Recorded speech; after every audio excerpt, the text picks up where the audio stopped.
নমস্কাৰ আপোনালোকে চাই আছে অসম সংবাদ 24 ঘণ্টা। আজি আমি অসম সংবাদ 24 ঘণ্টায় আহি উপস্থিত হৈছোঁ শোণিতপুৰ জিলাৰ অন্তৰ্গত ঢেকিয়াজুলি পৌৰসভাৰ অধীনস্থ ৫ নম্বৰ ৱাৰ্ড মনুজুলি গাঁৱত। আৰু এই মনুজুলি গাঁৱত আমি আছোঁ এগৰাকী যুৱকৰ এটি খেতিত আৰু আমি দেখুৱাম এগৰাকী যুৱকৰ যি কৃষি বিপ্লৱৰ বিষয়ে আপোনালোকক অৱগত কৰিম। আৰু চন্দন চৰকাৰ নামৰ এগৰাকী যুৱক, তেখেতে টেণ্ট হাউচৰ ব্যৱসায় কৰে আৰু টেণ্ট হাউচৰ উপৰিও যেতিয়া তেখেতে আজৰি সময় পায় তেখেতে কৃষি বিপ্লৱত লাগি পৰে। আৰু তেখেতৰ পৰ্যাপ্ত মাটি নাই, তথাপিও এক কঠা মাটিতে তেখেতলোকে চলাই গৈছে এই কৃষি বিপ্লৱ। চন্দন চৰকাৰে এনেদৰেই প্ৰতিবিধ পাচলি খেতি কৰিছে এক কঠা মাটিত, আৰু এক কঠা মাটিতে তেখেতে আলু, বেঙেনা, বন্ধাকবি, ফুলকবি, শালগম, অমিতা, প্ৰতিবিধ পাচলি, পাচলি যি ধৰণৰ পাচলি প্ৰয়োজন হয় এটা পৰিয়ালত খাবলৈ, প্ৰতিবিধ পাচলি তেখেতে নিজ হাতেৰে ইয়াত কিন্তু খেতি কৰিছে আৰু কৃষি বিপ্লৱ আৰম্ভ কৰিছে। সঁচাই এক সুন্দৰ পৰিৱেশ। আৰু তেখেতে পূজা টেণ্ট হাউচ নামৰ এটা টেণ্ট হাউচ চলায় আৰু ঐক্যশ্ৰী যি ক্লাব, মনুজুলিৰ যি ঐক্যশ্ৰী ক্লাব, ঐক্যশ্ৰী ক্লাবৰ ওচৰতে আছে তেখেতৰ টেণ্ট হাউচ।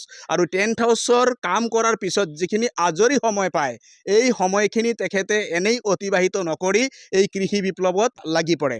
আৰু এই কৃষি বিপ্লৱৰ জৰিয়তে তেখেতে আদৰ্শ হৈ পৰিছে অঞ্চলটোৰ কাৰণে, কিয়নো যি সময়ত বহুতো লোক আছে নিজৰ পিতৃৰ অজস্ৰ মাটি সম্পত্তি থকাৰ পিছতো বহুতো লোক আছে তেখেতলোকে কৃষি কাৰ্যৰ প্ৰতি মনোযোগ নিদিয়ে।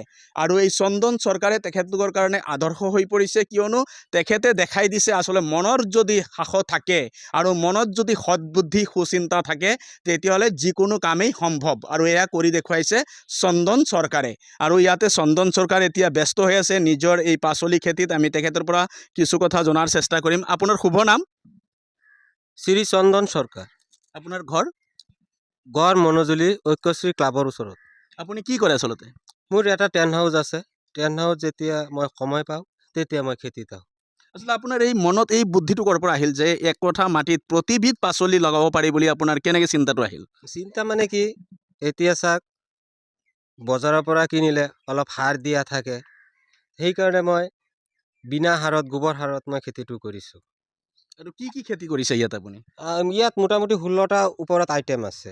বাদামৰ পৰা আদি কৰি একদম শালকুম, এই আলু, ওলকবি, বন্ধাকবি, এই লাই, পিঁয়াজ, নহৰু, জলকীয়া। বহুতো লোক আছে তেখেতলোকৰ অজস্ৰ মাটি সম্পত্তি থাকে, তাৰ পিছতো কিন্তু মাটি চন পৰি থাকে, তেখেতলোকে নিজে কোনো কৃষি কামত জড়িত নহয়। তেখেতলোকলৈ আপোনাৰ কি বাৰ্তা থাকিব? চাওক, মাটি নহ'লেও হ'ব, বস্তাত মাটি ভৰাই পেলাই বিল্ডিঙতো খেতি কৰিব পাৰে, বা অকণমান চোতাল থাকিলে এই বাৰান্দাতো লগাব পাৰে যিকোনো চব্জি। এইটো নহয় ৰাতিপুৱা ফুল উঠাব যায় মানুহে গালি দিয়ে, ফুল গছটো বস্তাত লগাব পাৰিব অকণমান মাটি থাকিলে। মাটিও নালাগে, বিল্ডিঙৰ ওপৰত বস্তা দি পেলাই তাতো ফুল গছ লগাব পাৰে, যিকোনো চব্জি তাত কৰিব পাৰিব। আচলতে কৰাৰ ইচ্ছা থাকিব লাগিব। হয়, ইতিমধ্যে শুনিলে চন্দন চৰকাৰে কথাখিনি জনাইছে, যদি আপোনাৰ মনত ইচ্ছা থাকে আৰু মনোবল থাকে তেতিয়াহ'লে আপুনি চব কৰিব পাৰিব আৰু চব সম্ভৱ হৈ উঠিব। আৰু এনেদৰেই চন্দন চৰকাৰে এক কঠা মাটিতে কৰিছে এই কৃষি সংগ্ৰাম, আৰু এই কৃষি সংগ্ৰামৰ জৰিয়তে আদৰ্শ হৈ পৰিছে সকলোৰ কাৰণে চন্দন চৰকাৰ। আৰু এই চন্দন চৰকাৰৰ যি আদৰ্শ, এই আদৰ্শত যদি সকলোৱে অনুপ্ৰাণিত হয়, সকলোৱে তেখেতৰ আদৰ্শ লৈ চলে, তেতিয়াহ'লে নিশ্চয় সাৰ দিয়া যিসমূহ পাচলি আমি খাওঁ এইবোৰৰ পৰা কিন্তু কিছু পৰিত্ৰাণ পোৱা যাব। এই কথা আজি চন্দন চৰকাৰে এক প্ৰকাৰ সকলোকে সোঁৱৰাইছে। আৰু ইয়াত আৰু স্থানীয় লোক আছে, আমি তেখেতলোকৰ পৰাও চন্দন চৰকাৰৰ এই কৃষি বিপ্লৱৰ বিষয়ে কিছু কথা জনাৰ চেষ্টা কৰিম।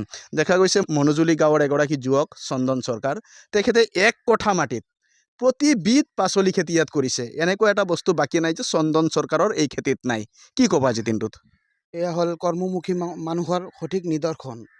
আমাৰ অলপখিনি মাটি থাকিলেও কেনেকৈ আমি তাৰ উপয়োগ কৰি পেলাই আমাৰ যাৱতীয় ঘৰত লাগতিয়াল শাক চব্জি ইয়াত খেতি কৰিব পাৰোঁ, আৰু কমচে কম নিজৰ ঘৰৰ কাৰণে বিনা সাৰত বস্তুখিনিও খাব পাৰোঁ।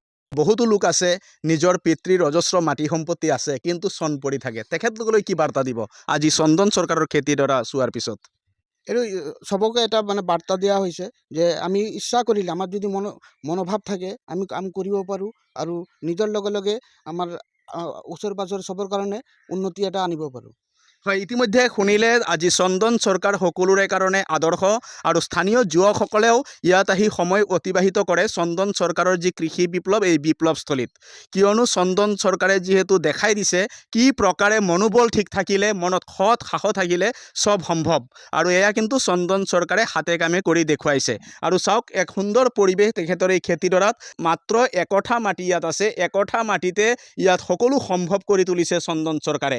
আৰু চন্দন চৰকাৰে যদি আজি লাই শাককে আদি কৰি যিকোনো শাক পাচলি খাব বিচাৰে, তেখেতে বজাৰত যাব নালাগে, তেখেতে এটাৰ পিছত আৰু এটা ষ্টেপ বাই ষ্টেপ এনেকৈ খেতি কৰি গৈছে। আৰু এক কঠা মাটিতে তেখেতে 12 মাহ খেতি চলাই গৈছে, আৰু চলাই তেখেতৰ যি ঘৰুৱা যিখিনি প্ৰয়োজন, পাচলিৰ প্ৰয়োজন, এইখিনি তেখেতলোকে কিন্তু অভাৱ পূৰণ কৰি আহিছে।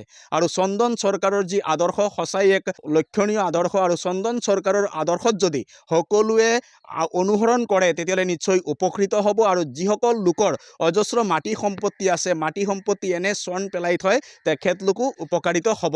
আৰু এনেদৰেই চন্দন চৰকাৰৰ এই খেতিডৰাৰ পৰাই আমি দেখুৱাই আছোঁ সামগ্ৰিক পৰিৱেশ। আৰু চাওক, আৰু এবাৰ আমাৰ কেমেৰা পাৰ্চনক আমি অনুৰোধ জনাম দেখুৱাবৰ কাৰণে খেতিৰ পৰিৱেশ। এনেদৰেই একঠা মাটিৰ যি খেতি, এই খেতিয়ে কিন্তু এতিয়া সকলোৰে মন মুহিছে, আৰু সকলোকে এতিয়া ইয়াত মন মুগ্ধ কৰিবলৈ সক্ষম হৈছে এই খেতিডৰাই।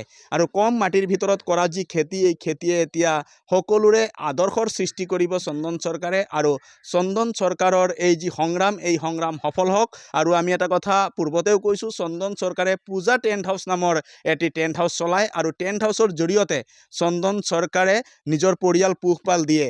তাৰ উপৰিও এই অনাটনৰ মাজেদি চলা পৰিয়ালটো কিন্তু চন্দন চৰকাৰে এই খেতিডৰাৰ পৰা যি শাক পাচলিৰ যি প্ৰয়োজনখিনি পূৰণ কৰে।